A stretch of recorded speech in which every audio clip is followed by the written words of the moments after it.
નમસ્કાર, કલમયુદ્ધ સમાચારની સાથે હું છું આપની સાથે પાયલ બામભણિયા। તો જોઈએ આજના મહત્વના સમાચારમાં। ખાંભા તાલુકાના તાતણિયા ગામે ભ્રષ્ટાચારની પોલમપોલ ખુલી। હાલમાં શાળાની નવી બનેલી દિવાલમાં ગાબડા પડવાનું શરૂ થતાં સમગ્ર કૌભાંડ બહાર આવ્યું। સરકાર શાળાઓને અપગ્રેડ અને વિદ્યાર્થીઓને વધુમાં વધુ સુવિધા પૂરી પાડી શકે તે માટે વિવિધ યોજના અંતર્ગત ગ્રાન્ટ આપતી હોય છે, જેમાં ખાંભા તાલુકામાં આવેલી અને ગ્રામ્ય કક્ષાની શાળામાં સર્વ શિક્ષણ અભિયાન અંતર્ગત લાખો રૂપિયાની ગ્રાન્ટ આપવામાં આવી છે, પરંતુ આ ગ્રાન્ટનો સદુપયોગના બદલે બારોબાર લાખો રૂપિયા કૌભાંડો થયા છે। ત્યારે ખાંભા તાલુકો અને કૌભાંડોમાં ઘેરાયેલો છે। ત્યારે તાતણિયા ગામ હવે એક નવું સરકારી શાળાનું દિવાલનું લાખો રૂપિયાનું કૌભાંડ બહાર આવ્યું છે।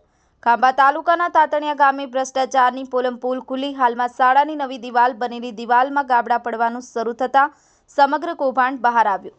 ત્યારે સરકારના જવાબદાર અધિકારીઓ દ્વારા કોઈપણ પ્રકારની કાર્યવાહી કરવામાં આવશે કે કેમ, અનેક સવાલો ઊભા થઈ રહ્યા છે। આ કૌભાંડમાં તાલુકાની સરકારી પ્રાથમિક શાળામાં થતા ભ્રષ્ટાચારમાં સરકારી શાળાના આચાર્ય, ક્લસ્ટરના CRC, તાલુકાના BRC તેમજ શાળા SMCની કમિટી ભ્રષ્ટાચારમાં સામેલ હોવાનો ગંભીર આક્ષેપ ગ્રામ લોકો કરી રહ્યા છે। વિક્રમ સાખટ, કલમયુદ્ધ સમાચાર, અમરેલી।